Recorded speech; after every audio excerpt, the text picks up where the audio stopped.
என்னங்க பேரம் மறந்துருக்கான். பேரனா? திவ்யா ஓடி போய் மாப்பிள்ளை கிட்ட சொல்லிட்டு வா. சரிங்க. பயம் ஒண்ணும் இல்ல, எதுக்கும் டாக்டருக்கு சொல்லி அனுப்பிச்சிருங்க. சுலோச்சன அம்மாவுக்கு ஆண் குழந்தை பிறந்திருக்குதுங்க. இப்பதான் பிரசவம் ஆச்சுங்க. அப்படியா? ஆமாங்க. தாயும் குழந்தையும் சௌக்கியமா இருக்காங்களா? சௌக்கியமா இருக்காங்க. அப்ப நான் வரட்டுங்களா? இரு, வரணுங்க. போயிட்டு வா. வாண்ணா, நாங்களும் போய் குழந்தைய பார்த்துட்டு வரலாம். பொறுவாசு, இப்பவே நான் அவசரப்பட்டு வர்றது நல்லா இருக்காது. அப்ப நான் போயிட்டு வரட்டுமா? போயிட்டு வா. அப்ப சரி, நல்லா கூட. எதுக்கு? அதெல்லாம் எதிர்த்து பேசாத, சீக்கிரம் கூட.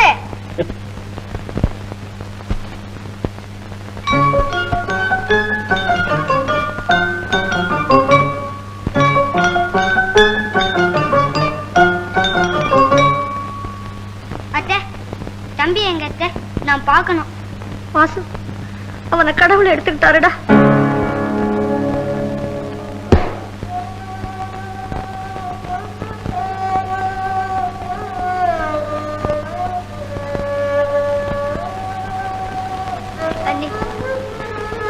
எல்லாரையும் போல எனக்கும் ஒரு அம்மா கிடைக்க மாட்டாளான்னு தேடி தேடி அலைஞ்சேன். அப்போ கடவுள் உன்னை எனக்கு அண்ணியாக கொடுக்க, ஆனா நீ எனக்கு அம்மாவாகவே இருக்க. நமக்கு ஏன் அண்ணி இப்படி வரணும்? வருத்தப்படாதே அண்ணி. எனக்கு பெரிய பிள்ளையா நீ இருக்கும்போது நான் ஏன் வருத்தப்படணும்? அண்ணி. வாசு. அம்மா. பற்றி நீங்கள் எழுதிய வியாசங்களில் வாசுதேவனின் வியாசம்தான் மிகவும் சிறந்தது என்று தீர்மானித்திருக்கிறேன். முக்கியமாக அதன் ஆரம்பத்தில் சில வாக்கியங்கள் எனக்கு ரொம்பவும் பிடித்திருக்கின்றது. அதை இப்பொழுது படித்து காட்டுகிறேன். தாயுள்ள பையனின் மனம் ஒரே இடத்தில் அடைந்து கிடக்கிறது. தாயற்ற பையனின் மனமோ உலகமெங்கும் ஓடித் திரிகிறது. தாயின் அன்பை தேடித் திரிகிறது. ஆஹா, இதை போர்டில் எழுதி வைக்கப் போகிறேன். இதுல என்ன சார் இருக்கு? பாத்துவுக்கு தாய் இல்ல, அவன் அனுபவத்திலிருந்து எழுதியிருக்கான். அனுபவம் எல்லாருக்கும் தான் இருக்கு, ஆனா அதை உபயோகிக்க சிலருக்கு தான் தெரியும். வாசு, ஏற்கனவே நல்ல மார்க் தந்திருக்கேன். இப்போ இந்த ₹1 பரிசாக தரேன், வச்சுக்கோ. நல்லது சார். இல்லம்மா, நீ ரொம்ப கெட்டிக்கார, இதை வச்சுக்கோ.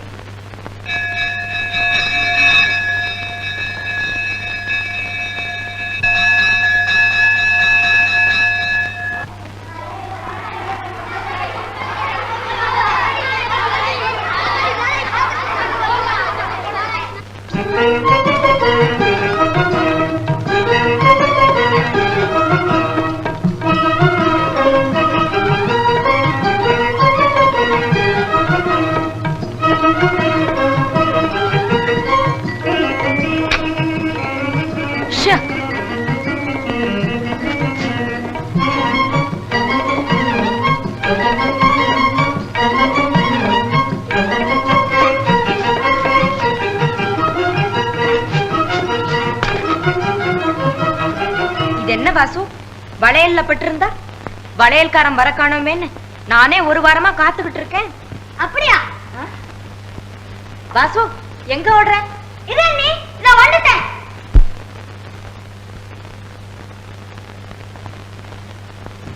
அண்ணே, அண்ணே. என்ன வாசு? உட்காரு அண்ணே. எதுக்கு? அட, சும்மா உட்காரு.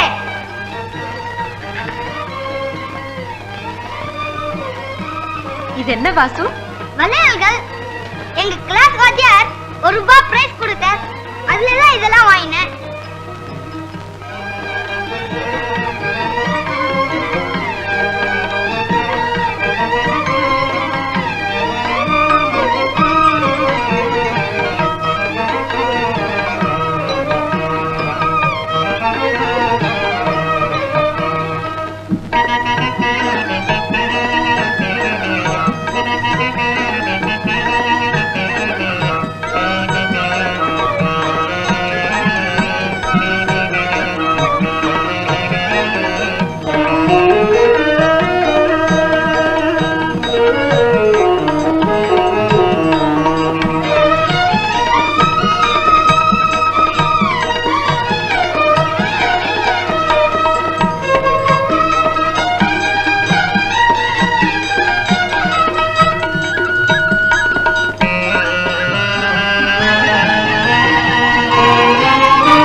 என்ன வாசு?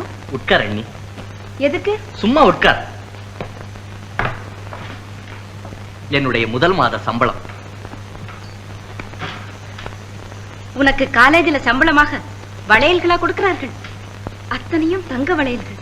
ஆமண்ணி, 10 வருடங்களுக்கு முன்னால் என் உபாத்தியாயர் கொடுத்த 1 ரூபாய்க்கு கண்ணாடி வளையல்கள் வாங்கி கொண்டு வந்தேனே, உனக்கு நினைவிருக்கிறதா? அப்போது என் சின்ன உள்ளத்திலே எழுந்தது ஓர் ஆசை. என்னை பெறாமலே நான் செய்யும் குறும்புகளை எல்லாம் சகித்துக் கொண்டு தன் அன்பு கரங்களால் என்னை வளர்த்து ஆளாக்கி வரும் என் தெய்வத்தாயின் கைகளுக்கு என்னுடைய முதல் மாத சம்பளத்தில் தங்க வளையல்கள் வாங்கி கொண்டு வர வேண்டும் என்ற அந்த ஆசை இன்றுதான் நிறைவேறியது. என்ன ப்ரொஃபசர், காலேஜில் செய்ய வேண்டிய லெக்சரை வீட்டில் கூட ஆரம்பிச்சிட்டியா?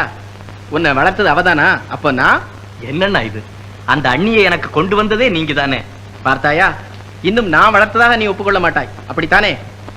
நீ கூவா கூவான்னு அழுதுகிட்டு என் தோள் மேல கிடந்தது உனக்கு எப்படி இப்ப ஞாபகம் இருக்கும்? உன் குறும்புகளையும் பிடிவாதங்களையும் பார்த்து பார்த்து சில சமயங்கள்ல உன்னை செம்மையா உதைக்கணும்னு எனக்கு தோணும். ஆனா இது வரைக்கும் உன்னை ஒரு தட்டு கூட தட்டினதில்லை. ஏன் இப்போ ஒண்ணு கெட்டு போகலையே? என் கண்ணத்துல படார் படார்னு 2 அறை கொடுங்க. நன்றியை தெரிவிக்கிறதுக்கு அடையாளமாக சம்பளத்தை மாத்தி வளையலா கொண்டு வர்றதை விட நம்முடைய நாட்டுல பரம்பரையாக ஏற்பட்ட பண்பான வழக்கம் இருக்கு, தெரியுமா? அண்ணா, நீங்களும் அண்ணி பக்கத்துல வந்து நில்லுங்க, அப்பதான் என்னோட நன்றியை தெரிவிக்க முடியும். போடா அதிக பிரசங்கி. அண்ணி,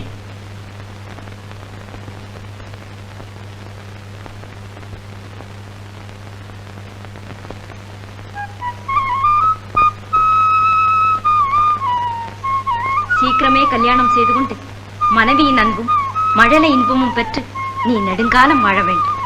இப்பதான் ஞாபகம் வருது. ராவ் பகதூர் பொன்னம்பலம் அவர் மகளை வாசி என்னைக்கு பார்க்க வரான்னு தினமும் என்ன கேட்கிறாரு. நீ இன்னைக்கே போய் பார்த்துட்டு வந்துடும். நீங்களும் அண்ணி என் கூட வந்தாதான் நான் போவேன். நாங்க எதுக்கு? பெண் பார்க்க வேண்டியது உன் வேலை. உனக்கு பிடிச்சிட்டா கல்யாணம் செய்து வைக்க வேண்டியது எங்களுடைய வேலை. சீக்கிரம் புறப்படு. அவசரப்படுத்தாதீங்க. காப் சாப்பிட்டுட்டு ட்ரெஸ் மாத்திக்கிட்டு போகட்டும்.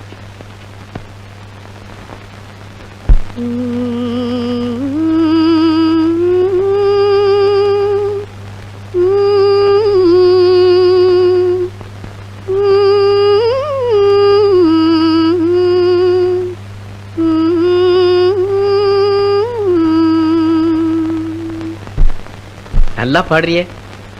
இவ்வளவு நாள் நீ பாடுவேங்கிறதே எனக்கு தெரியாது. சுலோச்சனா, என்னுடைய கவனமெல்லாம் வாசுவை படிக்க வச்சு அவனை ஆளாக்குறதுலே இருந்துருச்சு. அந்த கவலையில உன் சுகத்தை பற்றியே நான் கவலைப்படலை. உனக்கும் மற்ற பெண்களைப் போல எத்தனையோ ஆசைகள்லாம் இருக்குங்கிறத நான் இது நாள் வரைக்கும் சிந்திக்கவே இல்லை. அதெல்லாம் ஒண்ணும் இல்லை. நான் இங்க ரொம்ப சந்தோஷமா இருக்கேன். அனாவசியமா இல்லாதெல்லாம் கற்பனை பண்ணிக்கிட்டு கவலைப்படாதீங்க. சுலோச்சனா, துன்பத்திலேயே இன்பத்தை காண உன்னாலதான் முடியும். உடனே வேதாந்தமா? அதெல்லாம் இல்லை, நீ தொடர்ந்து பாடு. இப்பவா? வாசு வர்ற சமயம். வாசு வந்தால் என்ன, சும்மா பாடு. அதெல்லாம் முடியாது. பலே பலே பலே பலே. அண்ணி, எங்க வீடு தவறி வந்துட்டோமோ நினைச்சேன். பொண்ணை பார்த்துட்டியா? உனக்கு பிடிச்சிருக்கா? ஆமா, இதெல்லாம் போய் அவனை கேளுங்க. அவன் நிக்கிறது பார்த்தாலே தெரியல. நாங்க பாக்குறதுக்கு போட்டோ கூட வாங்கிட்டு வந்துட்டியா? பொண்ணு ரொம்ப அழகா இருக்காளே. போட்டோவில தான் இப்படியா இல்ல? இல்ல, நீ நேர்லயும் இப்படி. பாத்தீங்களா, உங்க தம்பி இப்பவே பொண்டாட்டிக்கு பறிஞ்சு பேச ஆரம்பிச்சுட்டான். நல்ல அழகான கண்ணு. இத பார்த்துட்டு தான் வாசு மயங்கிட்டான். ஆனா இந்த மாதிரி கண்ணுள்ளவங்க புறத்தியார அடக்கி ஆள்றதுக்கே ஆசைப்படுவாங்க. சரி சரி, உனக்கு ரொம்ப தெரியும். பொண்ணு எவ்வளவு அழகா இருக்கிறா.